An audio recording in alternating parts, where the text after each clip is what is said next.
জাতীয় সংসদ নির্বাচনের দিন গণভোটের আয়োজন করা হবে বলে জানিয়েছেন অন্তর্বর্তীকালীন সরকারের প্রধান উপদেষ্টা প্রফেসর মোহাম্মদ ইউনুস। তিনি বলেছেন, এতে সংস্কারের লক্ষ্য কোনোভাবেই বাধাগ্রস্ত হবে না। বৃহস্পতিবার ১৩ নভেম্বর দুপুরে জাতির উদ্দেশ্যে দেওয়া ভাষণে তিনি একথা বলেন।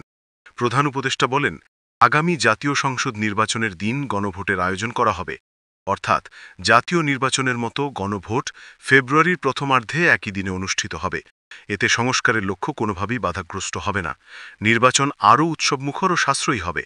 গণভোট অনুষ্ঠানের লক্ষ্যে উপযুক্ত সময়ে প্রয়োজনীয় আইন প্রণয়ন করা হবে।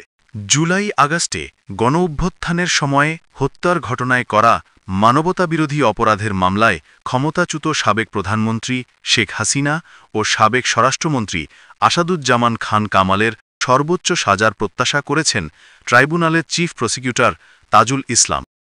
বৃহস্পতিবার দুপুরে ট্রাইব্যুনাল প্রাঙ্গণে শেখ হাসিনার মামলার রায়ের দিন ধার্যের পরিপ্রেক্ষিতে প্রেস ব্রিফিংয়ে সাংবাদিকদের প্রশ্নের জবাব দিচ্ছেন চিফ প্রসিকিউটর মোহাম্মদ তাজুল ইসলাম।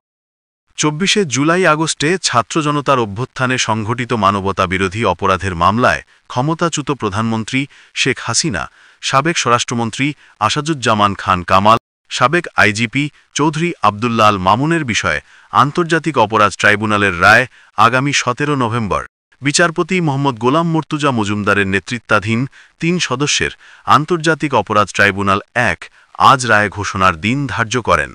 ট্রাইব্যুনালে অপর ২ সদস্য বিচারক ছিলেন মোহাম্মদ শফিউল আলম মাহমুদ ও মোহাম্মদ মুহিতুল হক এনাম চৌধুরী। বহুল আলোচিত এই মামলায় ৫টি অভিযোগ এনে শেখ হাসিনা ও আসাদুজ্জামান খান কামালের সর্বোচ্চ সাজা মৃত্যুদণ্ড চেয়েছেন প্রসিকিউশন।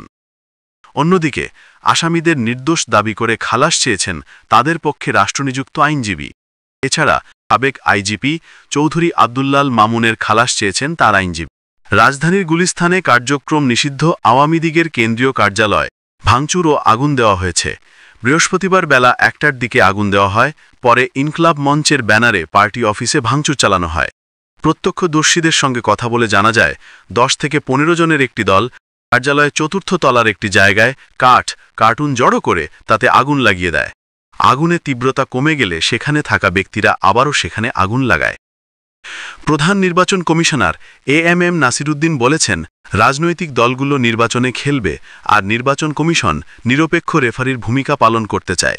কিন্তু খেলোয়াড়রা সহযোগিতা না করলে নির্বাচন কমিশন তার নিরপেক্ষতা হারাবে এবং পুরো নির্বাচন প্রক্রিয়া প্রশ্নবিদ্ধ হবে। আজ বৃহস্পতিবার ১৩ নভেম্বর সকালে রাজধানীর আগারগাঁওয়ে নির্বাচন ভবনের সম্মেলন কক্ষে রাজনৈতিক দলগুলোর সঙ্গে সংলাপে সিইসি মন্তব্য করেন। এদিন ৬টি দলের নেতাদের সঙ্গে মতবিনিময়ের মধ্যে দিয়ে এ সংলাপের সূচনা ঘটল। সংলাপের সূচনা বক্তব্য রাখেন ইসি সিনিয়র সচিব আখতার আহমেদ। সংলাপে ৪ নির্বাচন কমিশনার কর্মকর্তারা উপস্থিত রয়েছেন।